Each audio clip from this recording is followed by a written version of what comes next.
This video is brought to you by Dr. Kristen R. Bromley's Guitar Method Book Series and Online Music Academy. Hi, I'm Dr. Kristen Bromley. Welcome to my online academy. It's so great to have you joining me here in these online lessons.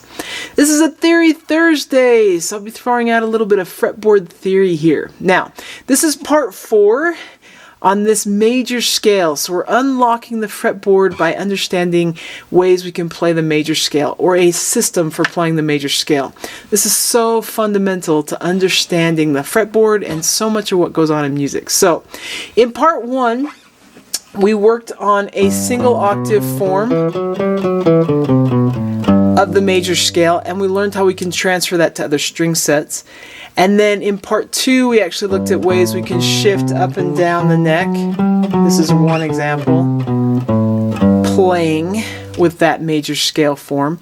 And then in part 3, we looked at an alternate scale form. So in a different key here. We looked at that alternate form, or we could call that form 2, and how we could transfer that to other string sets. Now, in this lesson, we're going to look at how we can combine the two forms to fill out an entire position, so to fill out all the notes in a given position. And this is going to be so great. This unlocks the fretboard for us. There's 5 different ways we can do this. So that creates 5 different positional forms. Those forms sit next to each other along the neck and actually fill out the notes all along the entire neck. So this is a way to understand and be able to play and improvise or play melodies, read notes along the entire fretboard. So these forms are so fundamental. In this lesson, we're going to look at 3 of the forms. 3 of these positional forms that get created when we combine form 1 and form 2 of our single octave scales. And then in the next lesson we'll look at 2 more. So we'll get all 5 over the next 2 lessons. And then in the lesson after that we'll actually look at how they sit next to each other, which sort of unlocks the fretboard for a given key. Okay, so let's go ahead and take a look. Now I'm going to do everything that I do today right here in 2nd and 3rd position. So I'm going to start on the root that's at the 3rd fret. So let's look at the first form here. Now with this one, it starts with scale form 1, and you can see root to root. So the scale form that we're so familiar with, if you've done those first 3, those part 1, 2, and 3. If not, that's okay, you can jump in right here, but you may want to review those ones because it'll help unlock the fretboard for you better. But we're going to do scale form 1, and then we've got scale form 2, and we see the root to root there. And then we've actually got notes that sit outside of that in the position where we have partial or pieces of scale form 2 or scale form 1. So I'll walk you through that. So my middle finger is on the G note, the 3rd fret of the 6th string, and I'm going to play, again, index is number 1, middle is number 2, ring is number 3, and pinky is number 4. So I'm just going to say finger numbers as we go through this. So I'm starting with that middle finger, so finger 2 on that G note, the 3rd fret, and we're going to be in 2nd position. So I go 2, 4, 1, 2, 4, 1, 3, 4, to play that single octave scale form 1, or our primary form. Now we're going to switch to the alternate form, or scale form 2, which starts with the pinky. And so I got my pinky, or finger 4, then the next string. So the 3rd string I've got index, ring, pinky. So 1, 3, 4, and then 2, 4 on the next string, and 1, 2. So I fill out that form right there. Then, going back to scale form 1, I just have a piece. I have 1 extra note here on top. So I can play that with my pinky or finger 4. So 2, 4, and then I come back down the same way that I went up.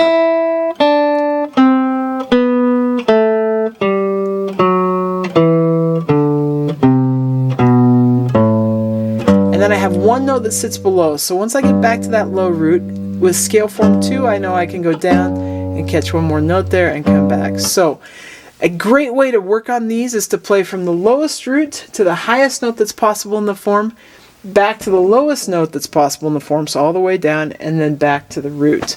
So I'm going to go and do that just now. So we have 2, 4, 1, 2, 4, 1, 3, 4, 1, 3, 4, 2, 4, 1, 2, 4, 2, 1, 4, 2, 4, 3, 1, 4, 3, 1, 4, 2, 1, 4, 2, 1, and back to 2. So that's how I play that form, and I want to practice it in that position, and then I want to practice it in every position that I can play along the fretboard and get comfortable with that scale form just like that entire positional form. Learn it at different speeds. Those would be technique tidbit things to do, which we talk about on like a Technique Tuesday, but it's really great to practice this scale. Just playing it at a nice, slow, even tempo. I just played it faster as I'm talking here, and then move up a position, and then move up another position. Because there's no open strings, these are movable scale forms, and I could go up and I can play anywhere. So I want to do that with that one. Once you've got that one learned, then the next one to learn has our scale form 1 starting on the 5th string. So we've done this with scale form 1, and we're going to go root to root with scale form 1.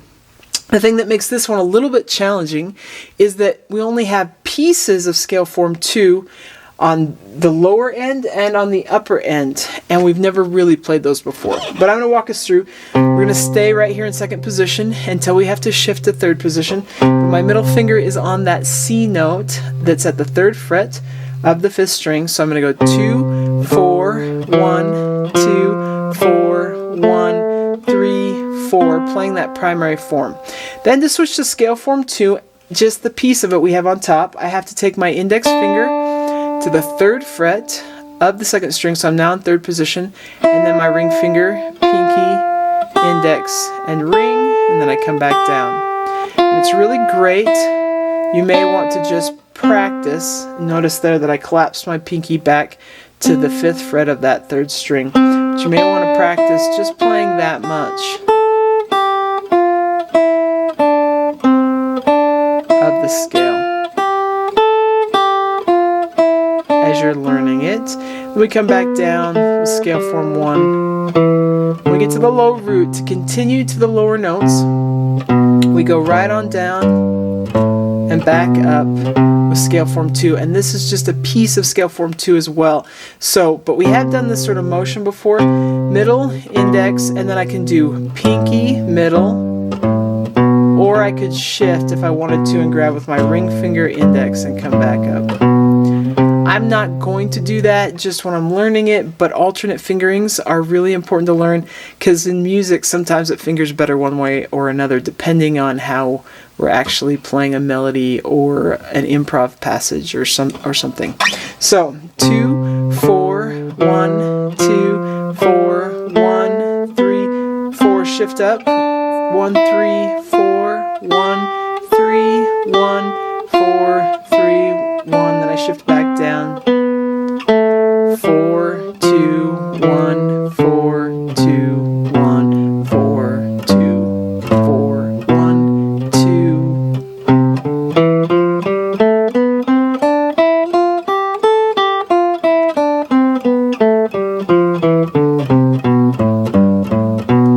And of course with that one, we can take it and play it just like I did. And then we can move it up to another position and learn it in another position.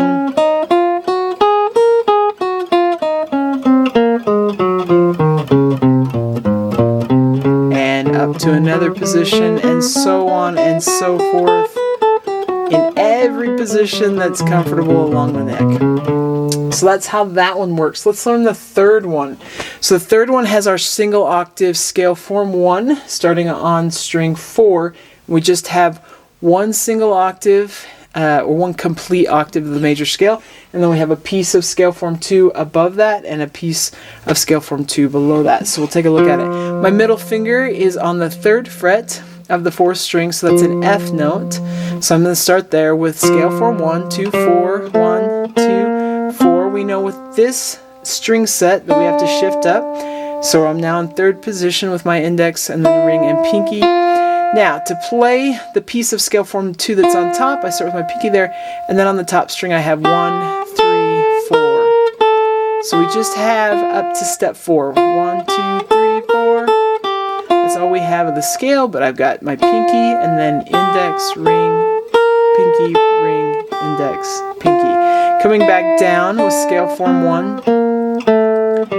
I got my middle finger there on the F. Now I have scale form 2 below it. And with this one, I take my middle finger to my index, and then I'm going to shift up to third position to catch ring, index, pinky, ring, index, ring, pinky, ring, index. And then instead of my ring, sometimes I'll actually go out with my pinky to facilitate the shift back to second position with my index, and then I'm back to the root. So.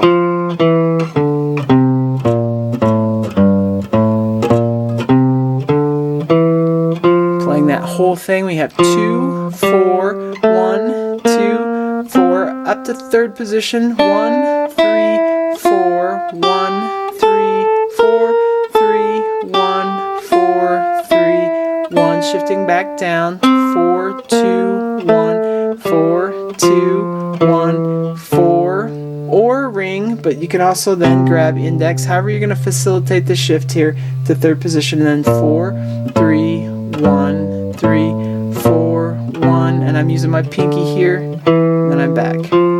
So.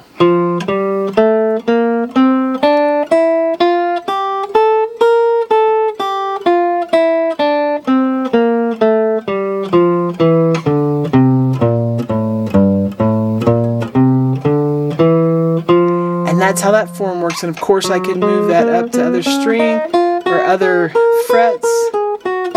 Learn it in other keys. And I want to do that along the fretboard in every position that's possible. Okay, so all three of these forms have scale form 1, or the primary form, on the bottom. And we're starting first on string 6. That was the first one we learned. Then string 5, then string 4. In the next lesson, we're going to have forms that start with scale form 2 on the bottom and then proceed to scale form 1, or have pieces of scale form 1. So it's going to be great. Hope you're having fun. This really unlocks the neck, such a foundational and fundamental thing to be able to do to play major scales. There's multiple systems out there. From my experience, this is the very best one for improvising, for reading notes, and just writing melodies and playing the guitar in general. So it really unlocks the fretboard. So have fun with it, and take care. We'll see you again, hopefully, in the next Theory Thursday, where we'll work on the other 2 forms for the 5 forms. On Saturdays, of course, we've got different mini course lessons that come out right now. It's a flat picking one that's running at the time that this lesson is being made and aired. And also on Tuesdays, we have Technique Tuesdays, where technique tidbits get thrown out. So lots of great lessons coming out every week. And then, of course, there's hundreds of lessons throughout the channel that have been recorded previously. So lots of great things to learn, lots of fun to have playing that guitar. Take care. We'll see you again. If you found this video helpful, please hit the like button and subscribe to the channel. For more in-depth lessons and to progress through a free guitar course, check out my Guitar 101 series on YouTube and my guitar method books, which all come with access to hours of in-depth video lessons. You can find more information about me and my products at KristenBromley.com. Take care.